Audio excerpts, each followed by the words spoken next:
অমলকান্তি আমার বন্ধু। স্কুলে আমরা একসাথে পড়তাম।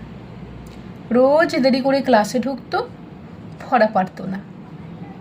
শব্দরূপ জিজ্ঞেস করলে এমন অবাক হয়ে জানলার দিকে তাকিয়ে থাকতো যে দেখে ভারী কষ্ট হতো আমাদের।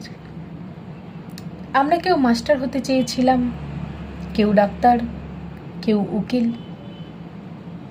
অমলকান্তি সেসব কিছু হতে চাননি। সে রোদ্দুর হতে চেয়েছিল। ক্ষান্ত বর্ষণ, কাকডাকা বিকেলের সেই লাজুক রোদ্দুর, জাম আর জামরুলের পাতায় যা অল্প একটু হাসির মধ্যে লুকিয়ে আছে।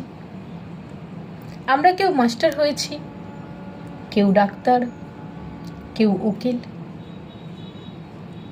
অমলকান্তি রোদ্দুর হতে পারেনি। সেই অমলকান্তি অন্ধকার একটা ছাপাখানায় কাজ করে।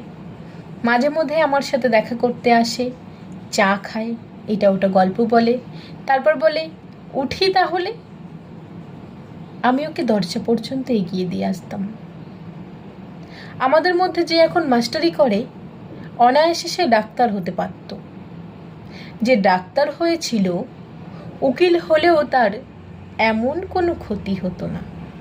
অথচ সকলেরই ইচ্ছে পূরণ হলো এক অমলকান্তি ছাড়া।